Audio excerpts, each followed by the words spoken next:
So I'm at my friend Dusty's. We're in the East Bay. And I was just talking yesterday about not using the GoPro anymore and only Snapchat. But I think we're going to use the GoPro for this cool stuff. We're going to meditate. Yeah, we're starting a nonprofit corporation together and we're ready to like make our own thing in this life and not have to work for other people.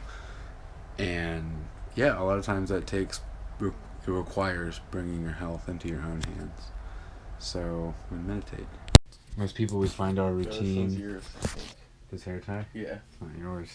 Well, this one is my girlfriend's, and that's what I thought it was. Here, so this is eucalyptus oil. Mm-hmm. Actually, start with this. This is tea tree oil. Here, just dab that. And put it under your nose. So tea tree oil will start to clear it out. Mm-hmm. It's a disinfectant kind of thing, antibacterial. Mm-hmm. And then, yeah, and then eucalyptus.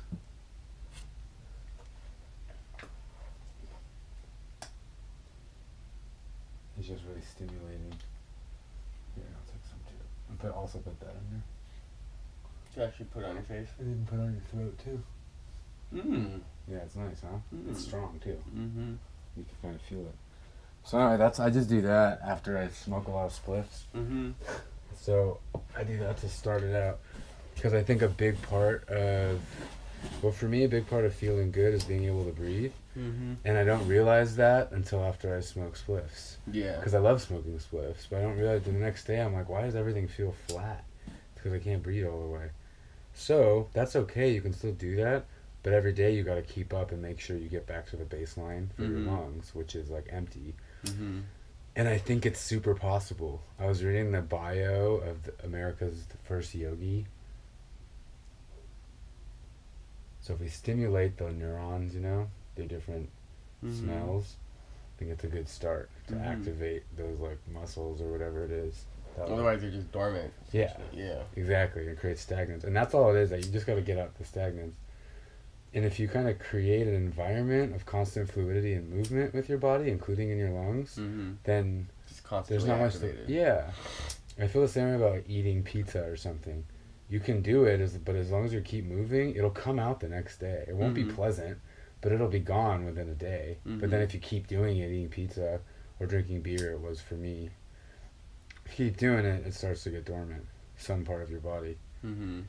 So any anyway, routine, really. Yeah. Yeah. So anyway, with the lungs, I start with different smells. Okay. It's nice. Like I prefer that over coffee. Like immediately getting out of bed. Breathing. Oh, just having that eucalyptus oil is nice. Yeah. Yeah. But I was addicted to this kind of. We'll do it for a second, but do it through your mouth. We'll start with the mouth and then we'll do it through the nose. It's called Breath of Fire. We probably did it in Bangkok. We did in the mornings. We did yoga when we were on the balcony. I think that's what we'd start doing. And I couldn't do it because I'd cough because I always had too much shit in there. You remember? Yeah.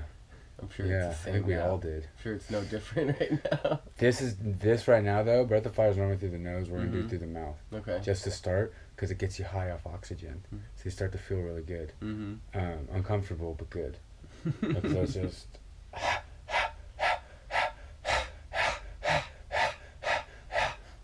So you're using your stomach, only your abs, and you're only pushing out. Your body will automatically push in, or will breathe in.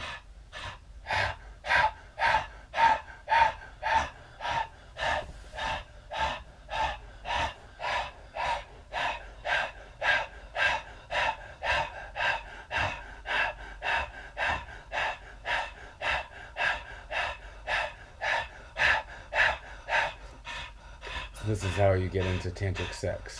Keep going. You get in the same rhythm. So as you're going in, your partner's going out. And you create this in-out cycle. So you thrust, right? With each coming forward of the pelvis, you go out. And this even helps with this. If you try to bring your pelvis forward with each exhale.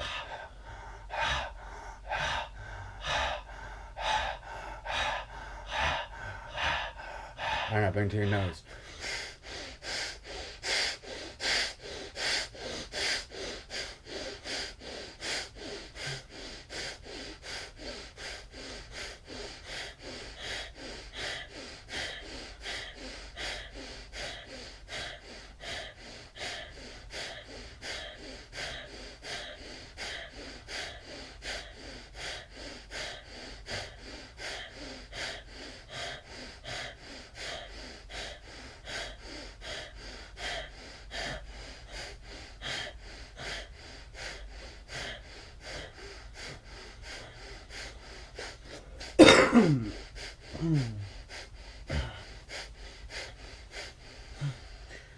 I normally do it with like a spit cup nearby, just to hawk loogies into.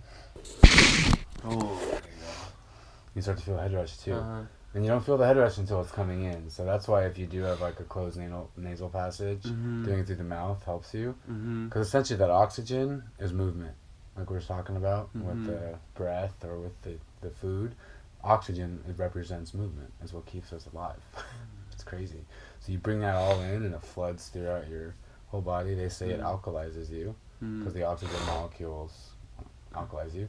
And then also they say that it kills things like cancer or living things inside you that don't belong. They can't handle the over-oxygenated atmosphere. I don't know if that's true. That's just what I heard. But it makes me feel really good. Feels pretty nice.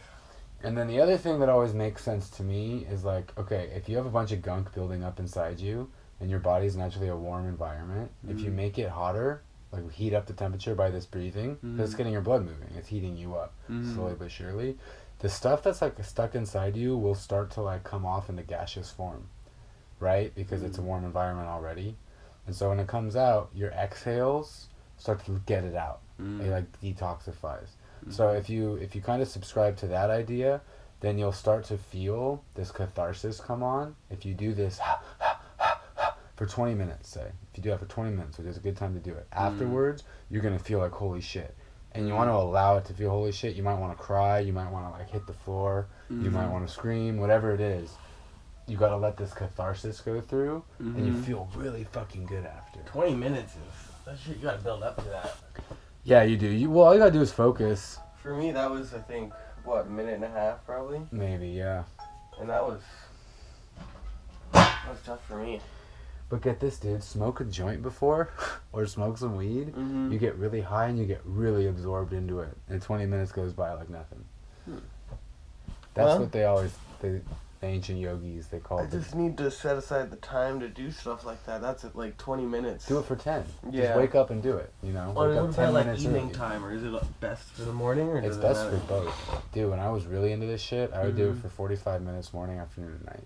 Yeah. You get really high off it. You start to have visions. It was the most psychedelic time of my life, and it was only with weed and breathing. Yeah. Like, crazy shit. I just need to wake up earlier, go to bed earlier. I wake up, my morning is rush into the shower, and it's to throw a cup of coffee. Yeah. Throw my coffee mug under the coffee pot, jump in the shower, come out, coffee's ready, drink my coffee, get dressed, and I'm out of the door, and it's literally like 16 minutes. Yeah. Just give yourself From 26 minutes. from bed to the car. Yeah. And then I'm on my way to work. Yeah, I mean, if it works for you, it works for you. I mean, it works. It doesn't mean it works well. Yeah. It does work. Yeah. But it's just because the last thing I want to do is get out of bed earlier before I work. You know? Because you have to go to work. Yeah. If I wasn't going to... it would be... I would probably wake up earlier if I wasn't working. Despite work being the reason I wake up, I would still wake up earlier if I didn't have work. Isn't that interesting? Yeah, it's frustrating. And then when you get home, you'd probably drink less if you didn't have to go be at work all day. Yeah. And wanting to drink Absolutely. when you got home. Well, then it's like, oh, fuck, well, I worked my ass off. I just did all these things. I deserve a fucking drink. Yeah. And you know what? I deserve 3. Yeah. And this spliff. Yeah. And this pizza. But the splits can happen all day. I don't think that affects anything. I don't know. They do affect me. I've been smoking a lot less comparatively. I now usually, it's just evening times. I used to smoke all day. Yeah. I don't do that anymore.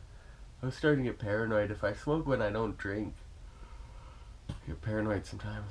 How long do you not drink, though? I mean, like, during the day. Oh.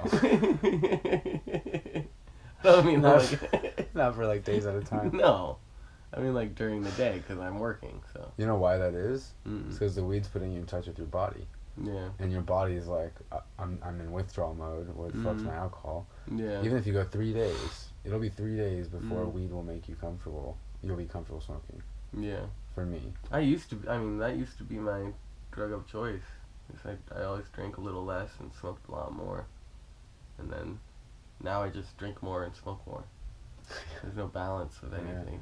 We talked about this years ago. Yeah, same thing. We talked about it in front of 8 years ago. Yeah. Yeah. But it's no different for me. Literally, it's no different for you than it was when I met you 8 years ago. But even then, you were just a student, but you're still drinking and smoking. Now I'm a program manager doing the exact same shit.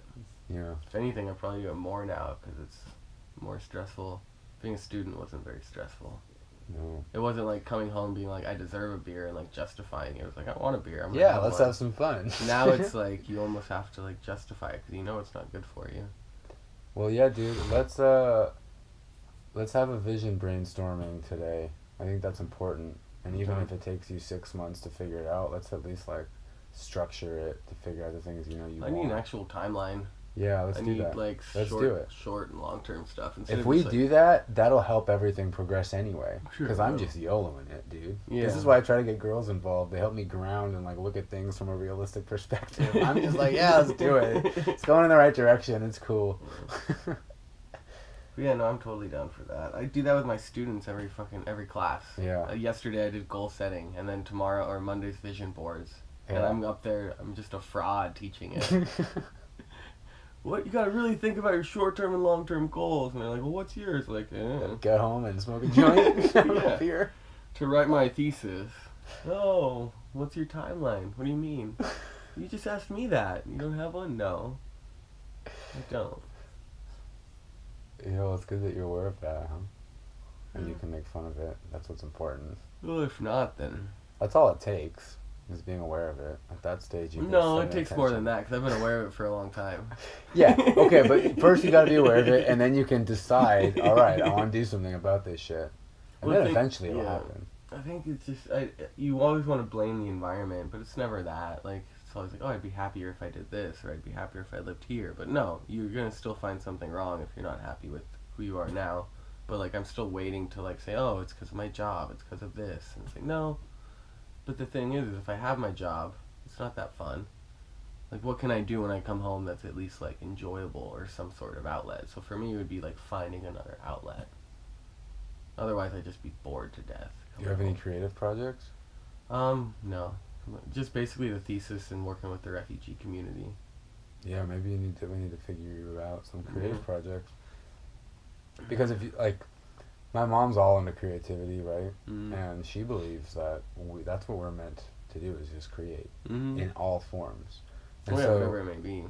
Sorry, yeah. Whether it's children or just create something on paper or that you food, write or draw, or food to eat, or your life, right? So my mom comments on my life because she's like, you do everything creatively. The way you live, how you live, everything you do is creative. Like, you embody that creativity that humans are meant to be. And like, this is just her belief. I'm not saying that's like what's up, but like, I feel the happiest when I'm being creative, and I feel the most me. And it produces the most efficient, like, results. Right. And it creates the best art.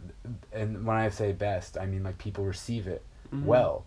Dude, I went so many years trying to write, like, writing my books and memoirs, and no one would get it. Like, no, and even the videos I would make, like, no one would get it or appreciate it because I would just do it for me. Like, I was doing it for an ego.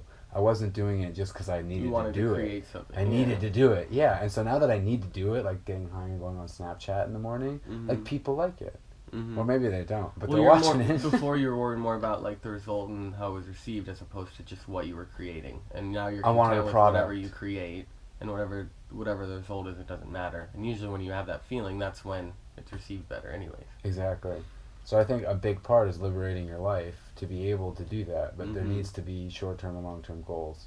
Because, like, short-term, you can't quit your job and just, like, I'm going to be creative all day. Yeah. Long-term, you can, but you have to set stones in place. Well, mine, it's that student debt that's in my mom's name. Yeah. That's the one. It's $1,000 every month it goes out. So I get $3,000 after taxes. So basically 1/3 of what I make is gone at the end of every month. And that'll be that way for another, like, 3 years. It's like, once that's not over my head, then there is a lot more freedom to just say fuck it. But I can't say fuck it right now because my family's well-being. But that and what your overhead is, that 3,000 or whatever. Like, let's say it's 3,000. Meaning, as long as you could short term, you could just be figuring out how to get that 3,000 elsewhere in a way that makes you more stimulated. Or I could short term figure out how to not drink and smoke and spend way less money. Put in extra maybe $1,400, $1,500 every month, and then do that in a year and a half, 2 years. Have you been thinking about that already? Kinda. Okay. Yeah. I would never have thought of that. Yeah. But that sounds like it'll solve 2 problems. Exactly. Because you'll develop some kind of creative passion out of that anyway. Mm-hmm. And then I'll be getting that loan paid off quicker, and I'd be overall more healthy with more time to have whatever I want to do. I would love to introduce you to my friend Nick. He's Yeah. been sober for however many years now, and he's like a sober guy. Like he lived in Bangkok, or he Yeah. lived in Pattaya at a Jesus. detox place. That's the worst For like place in the 6 world months. for a detox. He was I know, it was at rehab. Yeah. Maybe not. What's the other little place?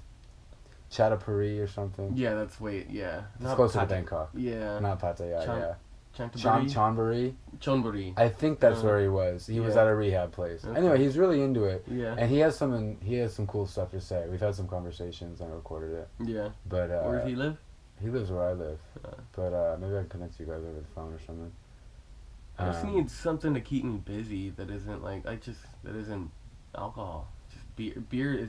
It's more of a habit than anything. Yeah. It's, Yeah. And then once you have 2 beers, yeah, and it's definitely a physical addiction. Yeah.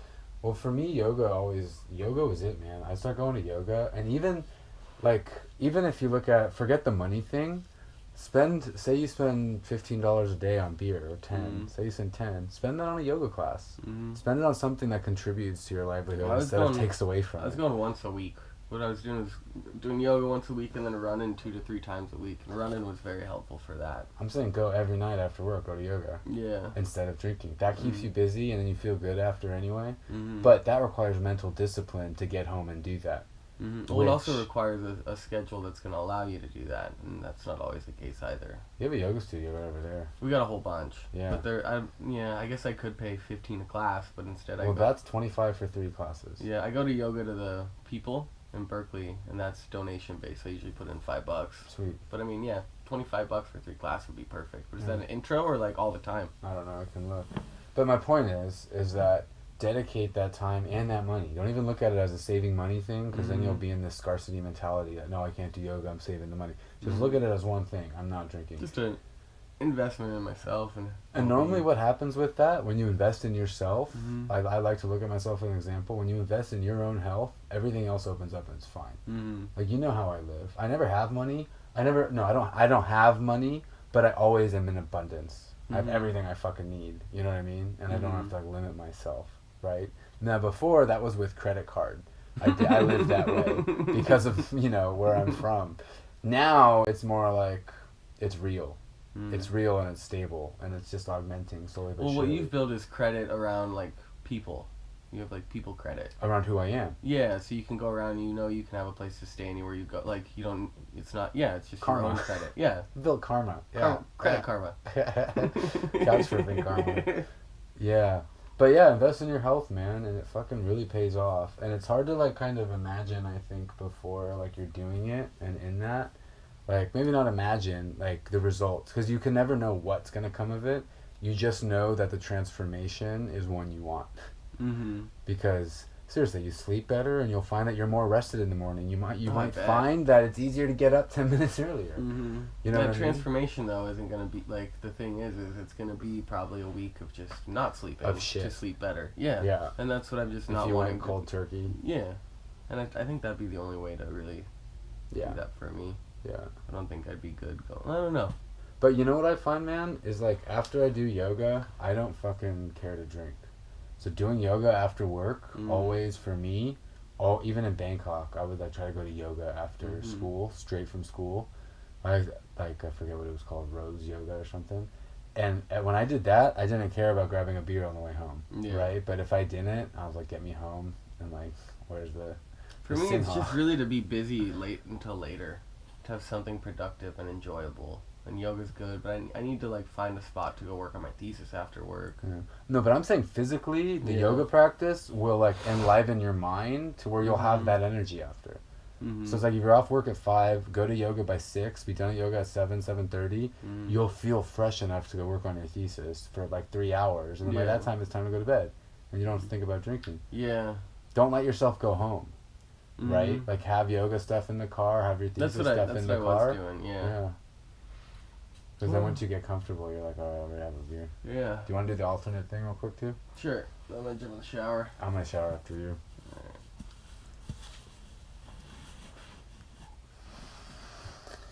That was a good conversation. Mm-hmm. Yeah, that was good. All right, so forget that we're being recorded. Put on the left. Left hand, left so thumb. Left thumb on the left nostril. Okay. Yeah. I can do that. Yeah, and then deep inhale.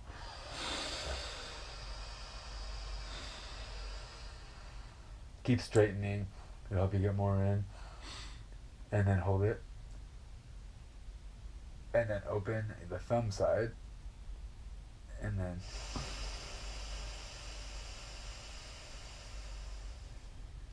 and hold it. Now, you want to make sure the exhale you're pushing out from your abdomen. Mm-hmm. Just like when you're inhaling, you're breathing in. So ready? Now release the index finger, other finger.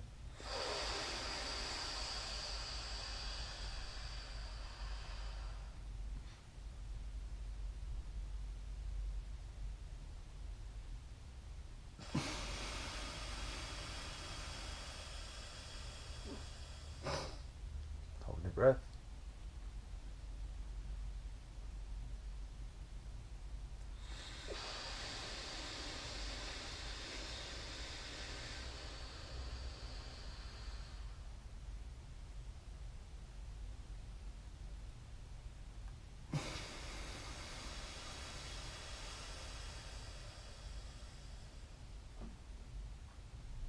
Now other side. Open the thumb. Inhale.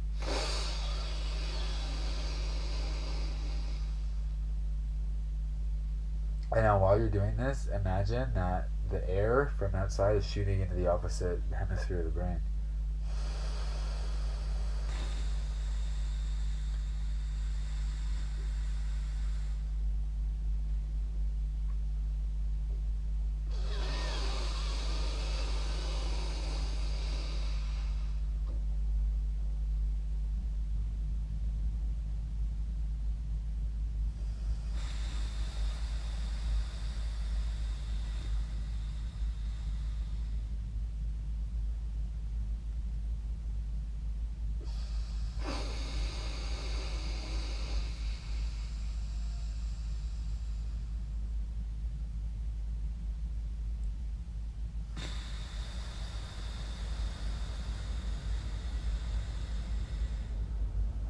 Hold it, release.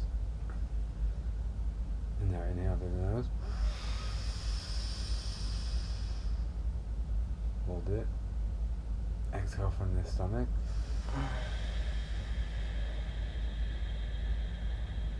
One more time.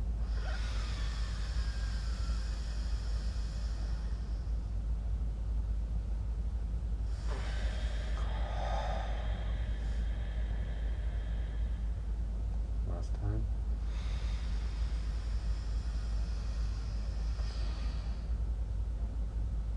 Exhale.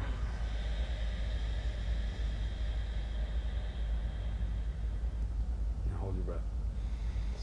Stay down there. Exhale. Hold.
It's relaxing, right? Mm-hmm. So that slow breathing, the breathing we did earlier, is not relaxing.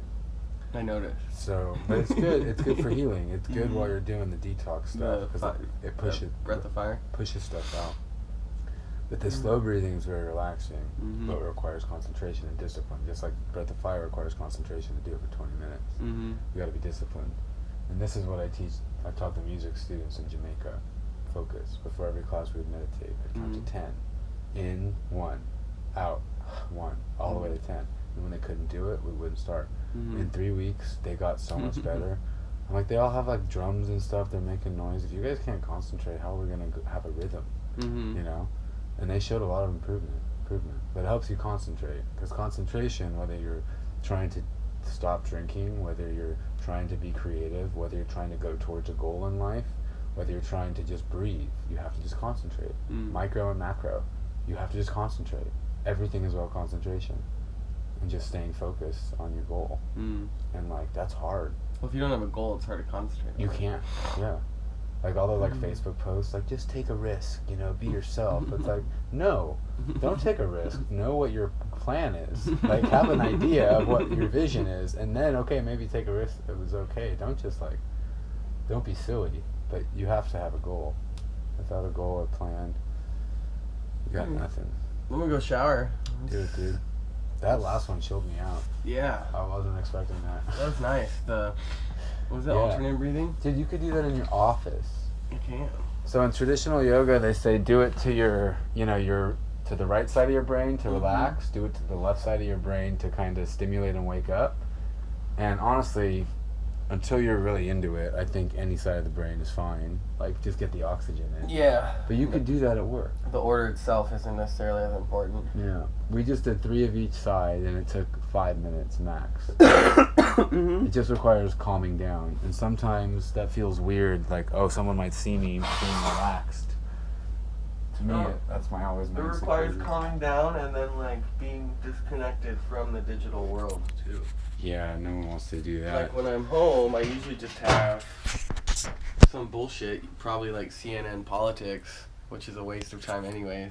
Oh, like it's on in the background? Yeah, like I'll come home and watch, just have something just as background noise, white noise. Yeah. But really, just have silence and to take 5 minutes to do that. And it's not hard. Oh. We can open the window now. Alright, that's all for now.